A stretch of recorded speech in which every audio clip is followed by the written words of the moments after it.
ರಾಜನು ಈ ದಿನ ಅರಮನೆಗೆ ಬರುವ ವೇಳೆಗೆ ನೀನು ಅಲಂಕಾರ ಹೀನಳಾಗಿ ರೂಪದಿಂದ ಇರುವು. ಆತನು ಬಂದು ವಿಚಾರವೇನೆಂದು ಕೇಳುವನು. ಆಗ ನೀನು ನನಗೆ ಹಿಂದೆ 2 ವರಗಳನ್ನು ಇದೆಲ್ಲ ಅದನ್ನ ಇದುವರೆಗೂ ನೆರವೇರಿಸಿಕೊಡಲಿಲ್ಲವೆಂದು ಆತನು ಭಾಷೆ ತೆಗೆದುಕೋ. ರಾಮಚಂದ್ರನ ಸಾಕ್ಷಿಯಾಗಿ ಭಾಷೆ ತೆಗೆದುಕೋ.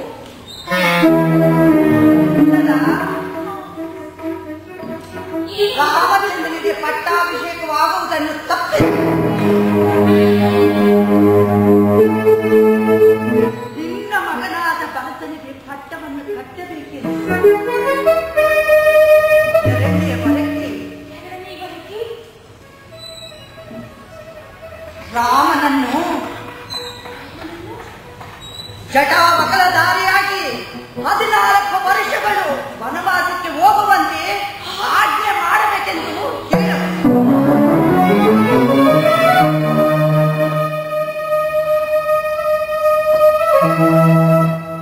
ಮಂತ್ರಿ, ಮೊದಲಿಗೆ ಬರಬೇಕೇನು ಸಮರ್ಥಿಸಬಾರದು. ಆದರೆ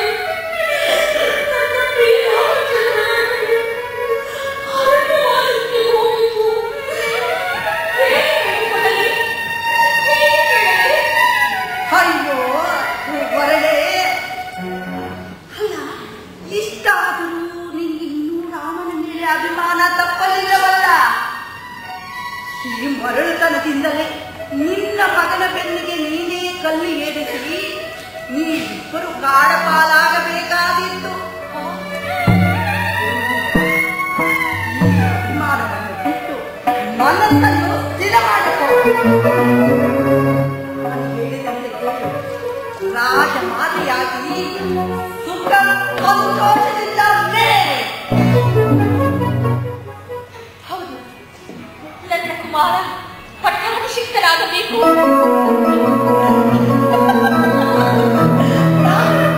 ನಾನು ರಾಜಮಾತೆಯಾಗಬೇಕು. ಈ ಹೇಳಿದಂತೆ ಮಹಾರಾಜ ಬಂದ ತಕ್ಷಣ ಈ ಕೆಲಸವನ್ನು ಮಾಡಲು ಮತ್ತೆ ಮರೆತು ಎಲ್ಲಾದರೂ ಚಪಲಚಿತ್ತಳಾಗಿ ಹಾಗೆಂದು ಮಾಡುವುದು. ನೀನು ನನ್ನ ಆಪ್ತಲಲ್ಲವೇ? ನೀನು ಹೇಳಿದಂತೆ ಮಾಡುವುದು. ನಾನು ಹೇಳಿದಂತೆ ಮಾಡು. ಇವೆಲ್ಲ ರಾಜನ ಬರುವ ವೇಳೆ ಆಯಿತು. ನೀನು ಅಲಂಕಾರ ಹೀನಳಾಗಿ ಕೋಪದಿಂದ ಇರು ಹೋಗು.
ಏರ್ಪಡಿಸಿರುವನಲ್ಲದೆ ನಿನ್ನ ಮನೋವ್ಯಾಕುಲಕ್ಕೆ ಕಾರಣ ನಾನಲ್ಲ.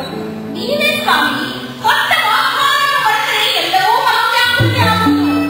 ಈಗ ನಾನು ಕೊಟ್ಟ ವಾಗ್ದಾನವನ್ನು ಯಾವುದೂ ಮರೆತಿರಲ್ಲ. ವಿಚಾರ ಹೇಳುವುದಿಲ್ಲ. ಮರೆತಿಲ್ಲ ಅಲ್ಲವೇ? ಹಿಂದೆ ದೇವಾಸುರ ಯುದ್ಧ ಕಾಲದಲ್ಲಿ ನಾನು ಮಾಡಿದ ಸಾಹಸಕ್ಕೆ ಮೆಚ್ಚಿ ನನಗೆ 2 ಮರಗಳನ್ನು ದಯಪಾಲಿಸಿದ್ದೀರಿ. ಅವುಗಳನ್ನು ಸಮಯ ಬಂದಾಗ ನಡೆಸಿಕೊಡಬೇಕು ಎಂದು ಹೇಳಿದ್ರಿ. ಅದಕ್ಕೆ ಅದು ನಡೆಸಿಕೊಡಬೇಕು. ಬೇಕಾ? ಕೊಟ್ಟ ಮಾತನ್ನು ನಿಸ್ಸಂದೇಹವನ್ನು ನಡೆಸುವ ಯಾವ ತಾನೇ ಬೇಕಾ? ಹೀಗೆ ಹೇಳಿದ್ದೀರಾ? ನಡೆಸಿಕೊಡಬೇಕು ಸ್ವಾಮಿ, ನಿಜವಾಗಿಯೂ ನಡೆಸಿಕೊಡುವಿರಿ? ಬೇಕಾ? ನಿನ್ನ ಮಾತಿಗೆ ನಾನು ಪುಸ್ತಕವರಿಗೆ ಹೇಳಿದೆ. ಏನು ಹೇಳಿದ್ದೀರಾ? ಬೇಕಾ? ಆದರೆ ಎಲ್ಲರಿಗೂ ಪ್ರೀತಿ, ಆದರೆ ನಿನ್ನಲ್ಲಿ ಮಾತ್ರ ನಿಜವಾದ ಪ್ರೀತಿ. ಸುಳ್ಳು ಸ್ವಾಮಿ, ನನ್ನಲ್ಲಿ ಪ್ರೀತಿಯೇ ಇಲ್ಲ. ನನ್ನಲ್ಲಿ ಇರುವುದು ಆ ರಾಮಚಂದ್ರನಿಗೂ ಇರುವುದು. ನೋಡಿದ್ರಾ ನೋಡಿದ್ರಾ, ಇದೇ ರಾಮಚಂದ್ರನ ಮೇಲೆ ಎಷ್ಟೊಂದು ಪ್ರೀತಿ ನಿಮಗೆ. ಹಾಗಾದರೆ ಆ ನಿಮ್ಮ ಪ್ರೀತಿಯ ರಾಮಚಂದ್ರನ ಮೇಲೆ ಆಣೆ ಎಂದು ವಚನವನ್ನು ಕೊಟ್ಟರೆ ಕೇಳುತ್ತೇನೆ. ಶ್ರೀರಾಮಚಂದ್ರನ ಮೇಲೆ ಆಣೆ ಎಂದು ಹೇಳಿದೆ. ಹೌದು ಸ್ವಾಮಿ. ಈಗ ಕೊಟ್ಟ ಮಾತನ್ನು ನಿಸ್ಸಂದೇಹವಾಗಿ ನಡೆಸುವ ಸತ್ಯಶೀಲನು ಯಾವ ಪ್ರಮಾಣ ತಾನೇ ಮಾಡಲಾರದು. ಅದೇನು ಹೇಳುತ್ತಿಲ್ಲ? ಶ್ರೀರಾಮನ ಸಾಕ್ಷಿಯಾಗಿ ನಡೆಸಿಕೊಳ್ಳಲು ಹೇಳುತ್ತೀರಾ? ಈಗ ನನಗೆ ಬಹಳ ಸಂತೋಷವಾಯಿತು ಸ್ವಾಮಿ, ಬಹಳ ಸಂತೋಷವಾಯಿತು. ಪ್ರಾಣೇಶ್ವರ, 2 ವರಗಳನ್ನು ದಯಪಾಲಿಸಬೇಕು. ಮೊದಲನೇ ವರಕ್ಕೆ ಈ ಕೋಮಲ ರಾಜ್ಯದ ಪಟ್ಟಾಭಿಷೇಕವನ್ನು ರಾಮಚಂದ್ರನಿಗೆ ನಿಲ್ಲಿಸಿ ನನ್ನ ಪುಟ್ಟ ಭರತನಿಗೆ ಈ ರಾಜ್ಯದ ಪಟ್ಟಾಭಿಷೇಕವಾಗಬೇಕು. ಹೀಗೆ ಹೇಳ್ತೀವಿ. ಶ್ರೀರಾಮಚಂದ್ರನಿಗೆ ನಿಶ್ಚಯಿಸಿರುವ ಪಟ್ಟಾಭಿಷೇಕವನ್ನು ನಿಲ್ಲಿಸಿ